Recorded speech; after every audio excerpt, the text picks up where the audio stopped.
of the complex's chapel. He restores the wall's blue enamel and mother of pearl, and revives the gilt figures at the chapel's base. There, 112 Garudas, half bird, half human, protect the inner sanctum.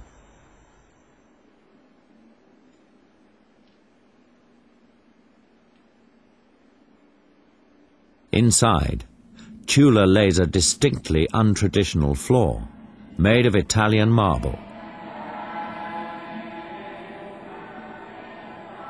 Above it, the chamber's walls depict turning points in the story closest to the nation's heart, the Buddha's journey to enlightenment. In the center of the room lies the Emerald Buddha itself, the king's divine source of power. In 1893, King Chula calls upon its aid. England and France are spoiling for a fight. Their forces are massed just north of Thailand, Southeast Asia's last independent state. France seizes the chance for a land grab. The web of diplomacy so carefully woven by Chula's father gives way as a French gunboat steams upriver to Bangkok and trains its cannon on the royal palace. Only the serene gaze of the Emerald Buddha, it is said, prevents apocalypse.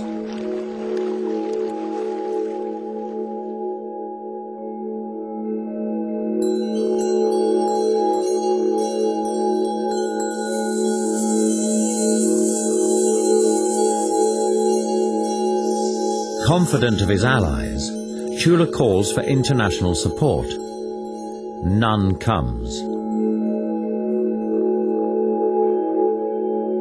And the king is forced to hand over Laos to the French.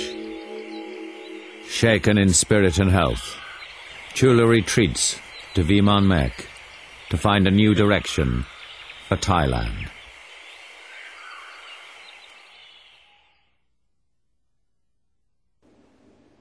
The French crisis at last breaks King Chula's faith in Western civilization. With foreign goods choking his markets, he recognizes the importance of exports to Thailand's prosperity. With his own public works projects, the king injects new vigor into silverwork, weaving, and silk cultivation. Thai crafts undergo a royal renaissance.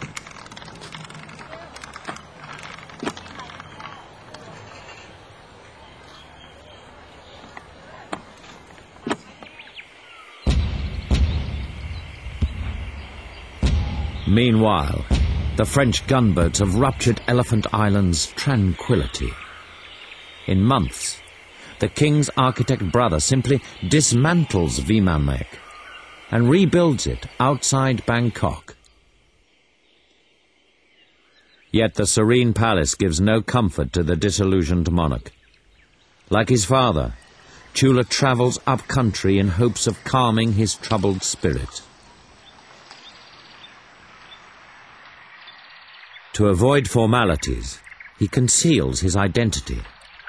Time and again, the country folk invite the mysterious stranger and his companions to share their meals and take shelter under their roofs.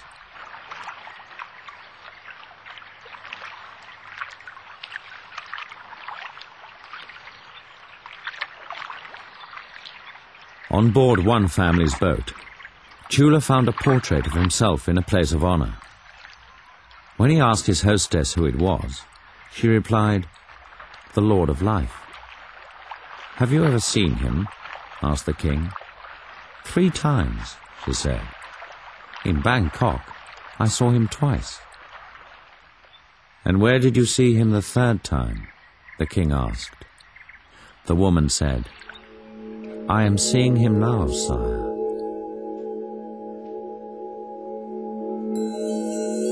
After more than 40 years on the throne, Thailand's most beloved king died in 1910, leaving a prospering nation overcome by grief. His niece wrote of his funeral procession from Viman Mek to the royal palace. Heavy fog hung low as people's heads. The sound of flutes came pathetically over the distance. We could see tears dripping on the hands of soldiers holding their rifles aimed downward.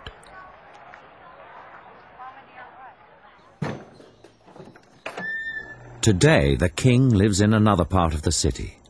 Yet Bangkok's royal palace remains the reigning symbol of monarchy in Thailand, and a monument to the kings who kept colonialism at bay. As each new ruler takes the throne, he symbolically spends one night in the quarters erected by the first King Rama, Lord of Life.